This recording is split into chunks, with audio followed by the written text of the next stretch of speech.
là pour notre rendez-vous de la semaine, bien sûr, de la fin de semaine. Je suis un petit peu en retard encore. Ouais. Je me suis autorisée un dimanche, donc lundi férié, il faut y aller. Non, je plaisante, c'est avec un réel plaisir que je vous retrouve. Je voulais d'abord, je tenais à vous remercier de suivre mes vidéos. J'ai eu beaucoup de compliments, merci, merci. Donc, je suis contente que ça puisse aider certaines et certains d'entre vous. Continuez à les partager, c'est très important. Abonnez-vous. Comme je vous disais, dans votre entourage, beaucoup de gens peuvent ne pas en parler, mais suivre un petit peu tout ça avec attention parce qu'ils ont de réels besoins, mais ils sont dans la gêne, dans la honte. On ne peut pas en parler, c'est pas normal. Enfin bon, peu importe leur motivation. Quoi qu'il en soit, je vous remercie et pensez qu'autour de vous, quelqu'un peut toujours avoir besoin de ce genre d'informations que je vous donne au travers de mes vidéos et que vous pouvez peut-être sauver quelqu'un d'une situation assez dramatique, surtout en ce qui concerne la violence. Donc aujourd'hui, on va parler de la violence faite aux femmes, faite dans les relations. Alors ça peut être dans le foyer, comme dans un début de relation, pas forcément quand on est en couple, parce qu'on peut se rencontrer et être avec quelqu'un, malgré tout, que l'on voit occasionnellement, mais qui est violent. Donc la violence est quelque chose de plus prononcé chez les hommes, mais il y a également des femmes, même si elles sont dans les pourcentages en minorité, elles sont quand même aussi violentes et elles peuvent autant violenter leur enfant que violenter leur mari, conjoint, enfin ce que vous voulez. Donc la violence, elle est chez les deux sexes, hommes et femmes, mais plus prononcée chez les hommes. Donc la violence, d'où ça vient?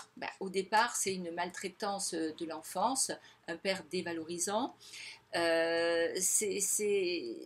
C'est un foyer, si vous voulez, dans lequel l'enfant a très mal vécu ce qui s'est passé. Donc ça reste bien sûr une très très grande souffrance affective, où là encore, l'amour qu'on a besoin de recevoir en tant qu'enfant a été mal reçu par un mauvais comportement du père en général. Il peut y avoir aussi un mauvais comportement de la mère, bien évidemment, puisque des femmes sont bien évidemment aussi violentes.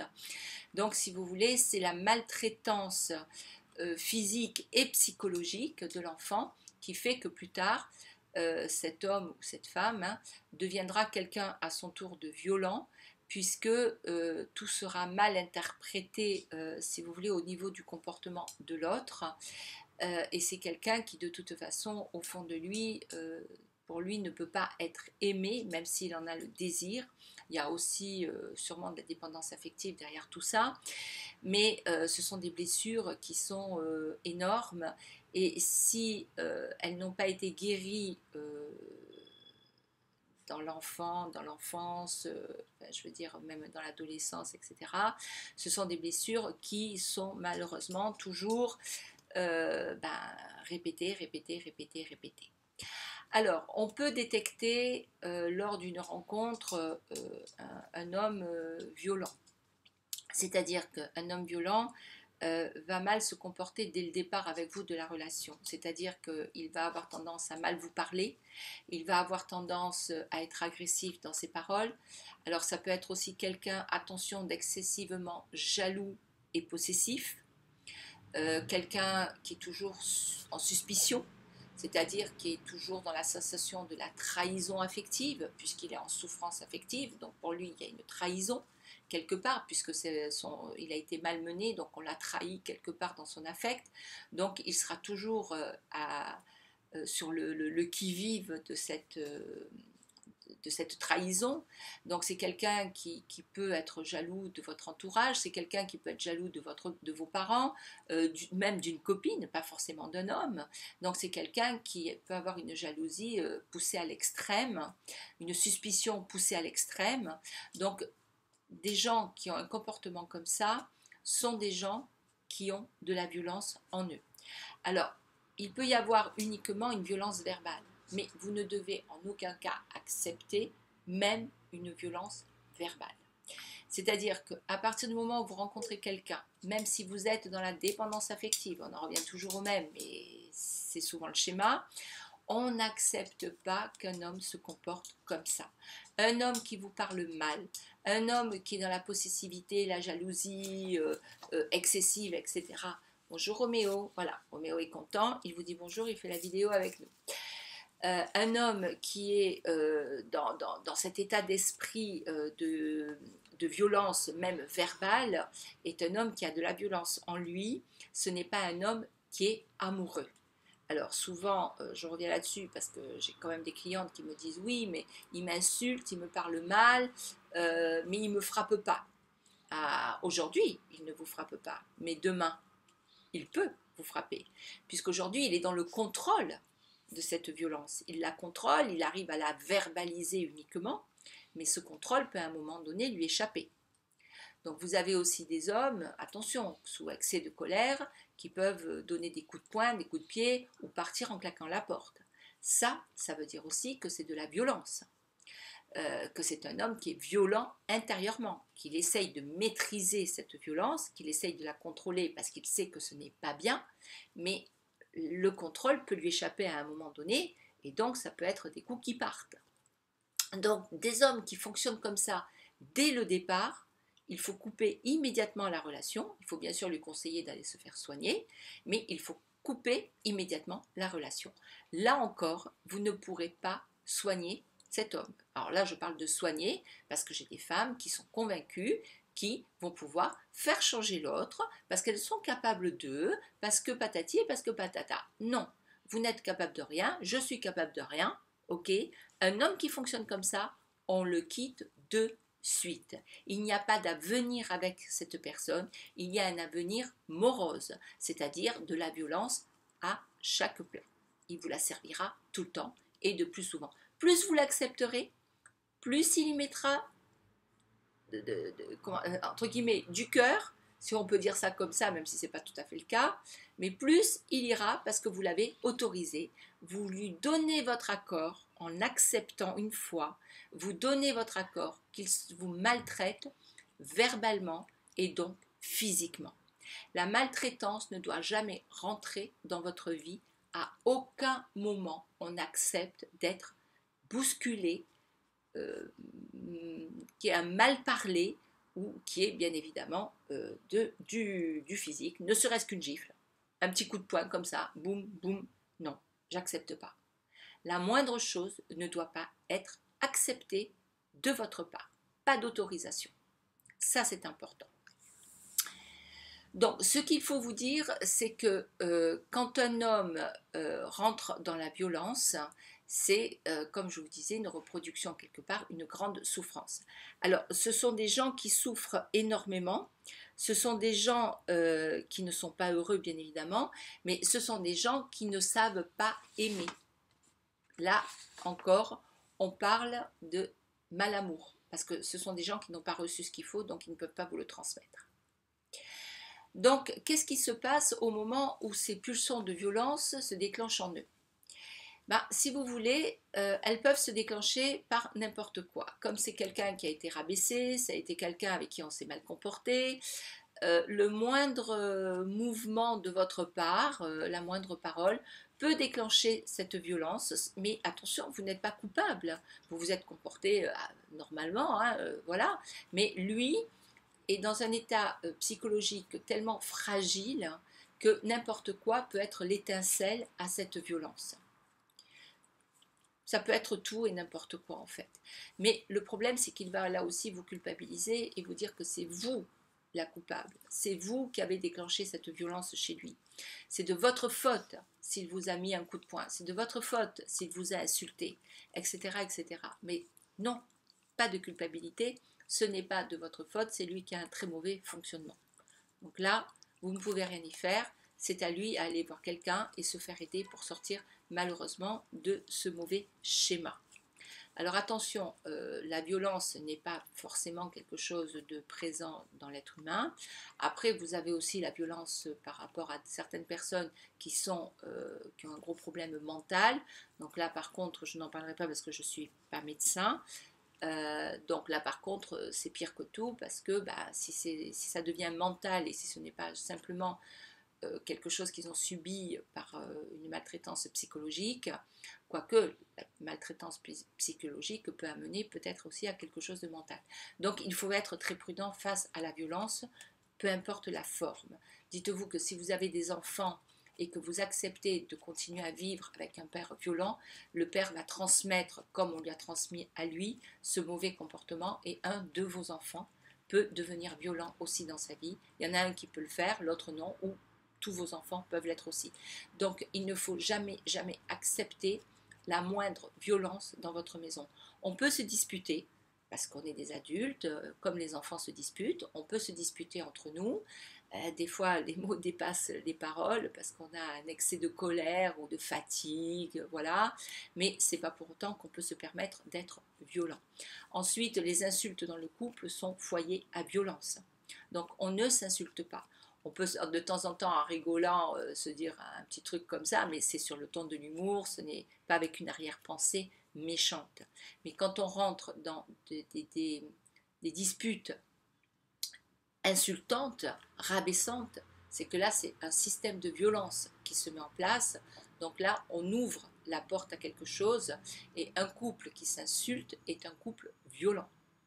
Alors, si vous avez quelqu'un de violent en face de vous et que vous répondez par de la violence, vous allez l'exciter encore plus et là, il ne sera peut-être plus maître de ces émotions qui montent en lui et qui sont déjà très difficiles à gérer, d'accord? Puisque là, vous allez attiser sa violence et là, par contre, il peut devenir extrêmement dangereux et passer à l'acte. Donc, l'acte contrôlé ou l'acte non contrôlé. Et c'est pour ça qu'on en arrive malheureusement à toutes ces femmes qui meurent sous les coups d'hommes. Et d'ailleurs, paix à leur âme. Mais c'est parce que à un moment donné, ils ne sont plus dans le contrôle de cette violence et ils vont jusqu'à tuer. Alors, ce sont des hommes qui sont dans le regret de ce qu'ils font, parce qu'après, ils regrettent. Donc c'est pour ça qu'après ils vont s'excuser, vous dire mais non, je t'aime, tu comprends, je ne le referai plus. Alors ça, c'est le mot magique. Je ne le referai plus, mais c'est toi qui m'as poussé à bout, comprends-moi. Enfin bon, d'accord. Vous voyez tout le schéma qu'il peut y avoir derrière au niveau de leurs plates excuses. Mais non, ça, vous ne pouvez pas l'accepter. Il n'y a pas d'excuse à accepter, il faut simplement lui dire va te faire soigner, moi c'est terminé, tu dégages, je m'en vais, il faut mettre les choses en place et il faut le quitter, c'est tout. Il ne faut certainement pas se laisser faire. Alors il y a de la difficulté à quitter un homme violent parce que quand l'homme est sous l'emprise de la violence, que vous parliez ou que vous vous taisiez, sa violence étant là, ça ne changera rien, la violence est là, la violence elle partira et ce n'est pas votre silence qui calmera sa violence. Donc après vous avez aussi des hommes où il faut faire aussi attention. Vous avez des hommes, bien sûr, qui sont sous l'addiction de l'alcool parce qu'ils ont de gros problèmes en eux. Peut-être qu'au départ, ils n'étaient pas alcooliques, qu'ils sont devenus, avec le temps, suite à des difficultés dans le foyer, des difficultés financières, de chômage, etc. Et l'alcool peut amener aussi à ce qu'un homme déclenche de la violence parce qu'il est en état de faiblesse, parce qu'il n'est plus en état d'être l'homme dans la maison. Donc ce comportement, ce côté où il est rabaissé par la situation et vous peut-être qu'il lui fassiez des reproches parce que vous sentez votre foyer en danger, peut déclencher aussi des actes de violence chez un homme. Ce n'est pas qu'il a une violence forcément au départ, c'est que cette violence s'est peut-être mise en place parce qu'il se sent pour une raison X inutile, parce qu'il a perdu sa force, parce qu'il a perdu le pouvoir de l'homme dans le foyer, parce qu'il a perdu sa place de chef de famille, et ça peut devenir un homme violent. Alors la violence, elle existe dans tous les milieux sociaux, que ce soit chez des gens démunis, que ce soit chez des gens à panier moyen, ou que ce soit des gens très riches. Il n'y a pas de milieux sociaux épargnés par la violence. Même un homme très riche peut être un homme extrêmement méchant et extrêmement violent. Voilà, ça n'a rien à voir. Après, je vous dis, il y a des situations, malheureusement, qui peuvent intervenir dans la vie et qui peuvent amener à la violence parce que cet homme a tout perdu et qu'il se sent diminué. Il faut quand même penser à une chose, c'est que si vous regardez comment fonctionnent les animaux, vous avez le chef et le mâle. La femelle, elle, est là pour la reproduction. C'est un peu rabaissant ce que je dis, mais le schéma des animaux nous donne un petit peu le schéma qui peut se passer dans notre vie sociale, où la femme, a une place beaucoup plus importante aujourd'hui, puisqu'elle elle a le droit à la parole, mais quelque part, il y a toujours ce côté un peu machiste qui reste, où l'homme doit avoir l'ascendant et le pouvoir donc dans un foyer, et une femme avec fort caractère et un homme trop faible en face peut déclencher chez l'homme de la violence parce qu'il n'aura pas de mots, il n'arrivera pas à s'exprimer, et pour marquer son mal-être peut devenir quelqu'un d'extrêmement violent, et la faiblesse peut le pousser à la violence pour s'imposer à elle, parce qu'il n'est pas capable de lui faire face, il n'est pas capable d'employer les mots qu'il faut pour s'imposer dans la maison, il ne sait pas le faire, et comme elle a trop de poids et un caractère trop imposant, l'homme peut devenir violent pour prendre l'ascendant sur la femme. Donc il faut faire attention à tout ça. Après, les couples sont les couples, les rencontres sont les rencontres. On rencontre quelqu'un et on se met ensemble pour les raisons qui nous appartiennent. Pas de jugement à avoir là-dessus, mais je pense qu'à tous les niveaux, il faut faire attention aussi au comportement. Donc, vous avez compris que le fonctionnement d'un homme violent au départ, vous pouvez le détecter, donc il faut éviter de s'embarquer dans quelque chose avec lui. Quand vous êtes une femme à fort caractère et que votre mari, malheureusement, ou votre ami, peu importe, a perdu sa situation alors qu'il avait une situation brillante et qu'il n'arrive plus à remonter parce que dans sa tête, psychologiquement, il se sent diminué, il se passe plein de choses dans sa tête, et que vous prenez l'ascendant sur lui en lui parlant pas tout à fait correctement, mais en étant dans le reproche, vous pouvez le pousser et déclencher de la violence. Donc il peut devenir, comme je le disais tout à l'heure, alcoolique parce que il a perdu sa place de chef de famille.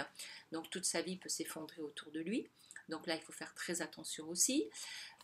Si vous avez épousé ou que vous êtes avec un homme qui, dès le départ, s'est laissé dominer par votre personnalité, un jour, il peut ne plus le supporter parce que vous êtes trop dominante par rapport à lui, et il va en souffrir. Il va souffrir de ne pas exister. D'accord? Donc là, c'est pareil, vous pouvez l'amener à déclencher de la violence. Donc vous voyez, la violence a plusieurs cas de figure et peut se déclencher. Au départ, c'est souvent le foyer familial, mais ça peut se déclencher aussi par des situations alors que personne ne se serait douté que telle ou telle personne soit violente, et ça peut surprendre l'entourage, mais c'est des fois aussi à l'intérieur du foyer qu'on peut amener l'autre à devenir violent. Donc, ce sont des prises de conscience qu'il faut avoir. Il faut voir comment on mène sa vie. Il faut faire un petit point au niveau de son foyer. Il faut réfléchir à tout ça. Et il faut savoir peut-être des fois être dans la compréhension de l'autre, dans l'ouverture, pour éviter d'en arriver à des extrêmes pareils. Quoi qu'il en soit, la violence est quelque chose à laquelle il faut dire non, que vous soyez un homme ou que vous soyez une femme. On peut très bien vivre ensemble sans être violent. On a la chance de pouvoir discuter, on a cette intelligence, donc la discussion est importante, donc on essaye de ne pas s'embarquer dans des chemins comme ça. Alors, il y a aussi un autre sujet qui peut amener de la violence et qui amène souvent de la violence, c'est la passion. J'ai aussi des clientes qui me disent « je l'aime, je vis une passion fulgurante ». Et la passion, souvent, elle finit en crime, comme on peut le voir dans des films, mais qui est la réalité de notre vie, puisque la passion, ce n'est pas de l'amour. La passion, c'est une dépendance affective poussée à l'extrême, où l'autre devient indispensable dans votre vie, puisque ça déclenche quelque chose, et ça peut être chez les deux d'ailleurs, et on ne peut plus se passer de l'autre. Mais quand on ne peut plus se passer de l'autre, on en vient à de la violence, parce qu'on est dans la souffrance. Quand l'autre n'est pas là, on souffre, et quand l'autre est là, on souffre. On souffre toujours, parce qu'il y a ce déclenchement qui s'est fait en nous, où on devient un petit peu comme l'alcool, on devient addict, et là ce n'est pas de l'amour. Donc la passion, attention aux histoires passionnelles, parce que les histoires passionnelles, c'est de la souffrance affective qui se déclenche aussi, et ça peut déclencher justement de la violence chez l'autre, parce que l'autre n'arrivant pas à se passer de l'autre, peut devenir violent, parce qu'il a besoin de trouver quelque chose pour se défaire de l'autre. Donc il peut pousser l'autre à le quitter, en espérant se délivrer de cette souffrance affective qui est en lui. Donc attention aux histoires passionnelles, parce que les histoires passionnelles peuvent vous amener aussi à énormément de violence, de la part de l'homme comme de la part de la femme. Puisque quand on est dans la souffrance, la souffrance, des fois, pour se protéger de cette souffrance qu'on vit mal, qui est poussée pour certains à l'extrême, ça déclenche de la violence. Donc c'est un comportement dont il faut faire extrêmement attention. Donc en résumé, on rencontre quelqu'un qui a des signes avant-couverts de violence, on prend ses jambes à son cou et on ne reste pas avec lui. On part. On lui conseille même bien sûr d'aller voir un thérapeute, kinésiologue, sophrologue, il n'y a aucun problème, il faut absolument se faire aider. Si vous êtes dans cette situation et que vous subissez la violence d'un homme ou d'une femme, n'ayez pas honte, ce n'est pas de votre faute, ne vous culpabilisez pas, mais par contre, allez voir quelqu'un pour vous aider. Parlez-en. La parole est libératrice, la parole vous aidera à avancer, la parole vous aidera à vous sortir de situations inextricables. Parlez, parlez, parlez, ne vous isolez pas, n'ayez pas honte, vous n'êtes pas coupable. Dans la vie, on peut trébucher, donc, mais faites-vous aider, ne restez pas comme ça. Donc si vous avez besoin de mes conseils, vous le savez, vous pouvez m'appeler, n'hésitez surtout pas. Partagez cette vidéo parce qu'autour de vous, il peut y avoir beaucoup de gens qui sont sous cette emprise et vous ne le savez pas. On ne sait pas ce qui se passe chez les autres. On croit savoir, mais en fait, on ne sait pas grand-chose.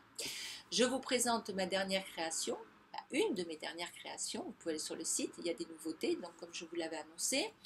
Donc ça, c'est le collier marin. C'est un petit collier très sympa, original, je trouve. Enfin, où il plaît pas, moi je l'aime bien.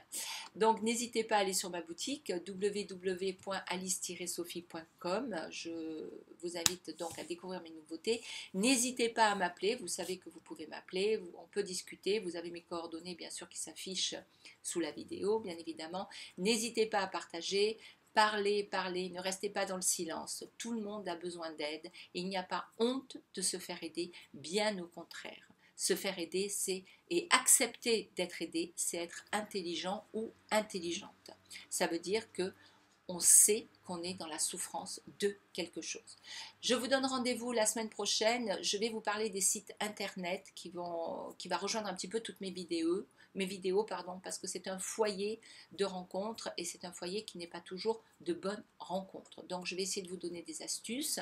Donc on se retrouve la semaine prochaine pour les rencontres internet. Je vous embrasse, je vous souhaite un bon dimanche, un bon lundi, pardon, et je vous dis à la semaine prochaine et merci de me suivre. À bientôt.